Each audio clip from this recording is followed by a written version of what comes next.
सत्र 2020-21 में प्रदेश के बहुत सारे जिलों में स्व सहायता समूह के द्वारा छात्रों को गणवेश प्रदान की गई थी, जिसकी जानकारी गणवेश प्रभारी के द्वारा एम शिक्षा मित्र में दर्ज की जानी है।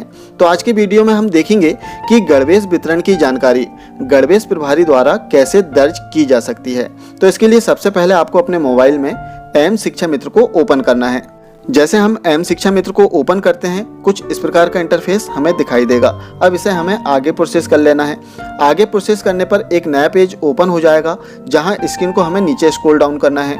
स्क्रीन को नीचे स्क्रॉल डाउन करने पर एक ऑप्शन हमें दिखाई देगा, अधिकारी, शिक्षक, कर्मचारी हेतु सेवाएं। इसके कुछ सब ऑप्शन भी हमें दिखाई दे रहे हैं। अब यहाँ पर स्क्रीन को हमें साइड में स्क्रॉल करना है। जैसे ही हम साइड में स्क्रीन को स्क्रॉल करते हैं तो एक सब ऑप्शन यहाँ पर हमें दिखाई देगा, यूनिफॉर्म डिस्ट्रीब्यूशन ट्रैकिंग।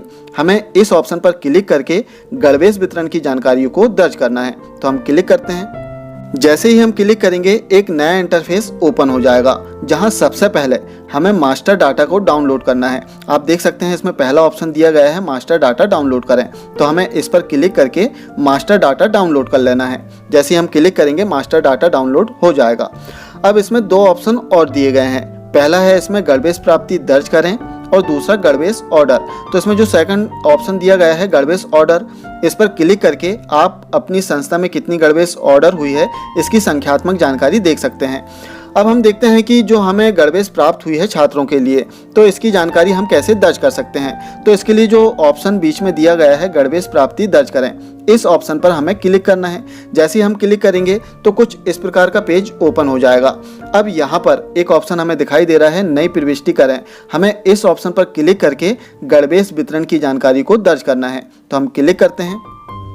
क्लिक करने पर एक नया पेज ओपन हो जाता है, जहां से हम गणवेश वितरण की जानकारी को दर्ज कर पाएंगे। अब यहां पर आप देखेंगे कि राइट कॉर्नर पर 3 डॉट हमें दिखाई दे रहे हैं। हमें इन 3 डॉट पर क्लिक करके इन्हें ओपन कर लेना है। जैसे ही हम क्लिक करते हैं तो यहाँ पर एक ऑप्शन आ जाता है, गणवेश प्राप्ति दर्ज करें। तो हमें इस ऑप्शन पर क्लिक कर देना है।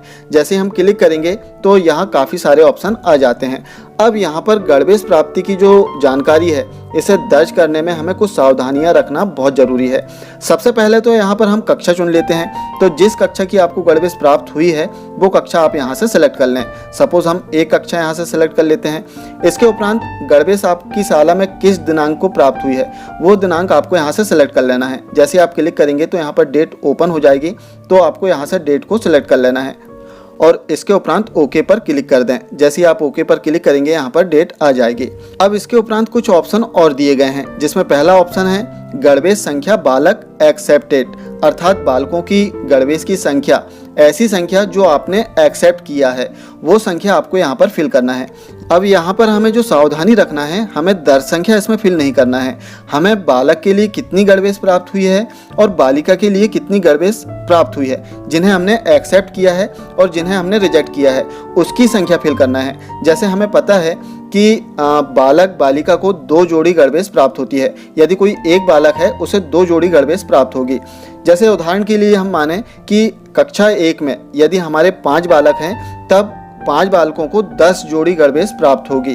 अर्थात यहाँ पर आपने कितनी गणवेश एक्सेप्ट किया है उसकी संख्या फिल करना है आपको। जैसे हमारे कक्षा 1 में 3 बालक थे और 3 बालकों के लिए 6 जोड़ी गणवेश हमें प्राप्त हो चुकी है। चूँकि सभी गणवेश सही थी इसलिए हम पूरी संख्या यहाँ पर फिल कर देते हैं। इसके उपरांत बालिका की जो संख्या है वो 2 थी, तो हमें 4 गणवेश यहाँ पर प्राप्त हुई है और चारों सही थी, तो हमने एक्सेप्ट कर लिया। तो इसमें संख्या हमने फिल कर दिया। चूँकि हमने रिजेक्ट कोई भी गणवेश नहीं किया है तो यहाँ पर हम 0 संख्या फिल कर देंगे। और इसके उपरांत सुरक्षित करें, इस ऑप्शन पर हमें क्लिक कर देना है। तो कक्षा 1 के गणवेश वितरण की जानकारी इसमें दर्ज हो जाएगी। अब इसी प्रकार हमें कक्षा 2 के लिए भी जानकारी दर्ज करना है। तो फिर से कक्षा वाले ऑप्शन पर हमें क्लिक करना है और जिस कक्षा की हम जानकारी दर्ज करना चाह रहे हैं वो कक्षा हम यहाँ से सेलेक्ट कर लें और जो भी संख्यात्मक जानकारी है जो हमने गणवेश एक्सेप्ट किया है उसकी संख्या हम यहाँ पर फिल कर देंगे और जो रिजेक्ट किया है उसकी संख्या भी हम यहाँ पर फिल कर देंगे।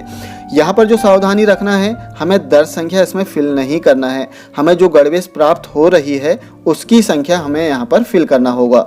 इस प्रकार प्रत्येक कक्षा की जानकारी अलग अलग दर्ज कर देने के उपरांत सुरक्षित करें, इस ऑप्शन पर आपको क्लिक करना है। जैसे ही आप सुरक्षित करें वाले ऑप्शन पर क्लिक करेंगे, संबंधित कक्षा की गणवेश वितरण की जानकारी एम शिक्षा मित्र के माध्यम से दर्ज हो जाएगी। तो ये थी एम शिक्षा मित्र के माध्यम से गणवेश प्राप्ति दर्ज करने संबंधी एक बहुत ही महत्वपूर्ण जानकारी। आशा है जानकारी से आपको सहयोग जरूर प्राप्त होगा। यदि वीडियो पसंद आए तब इसे लाइक, कमेंट और शेयर जरूर करें।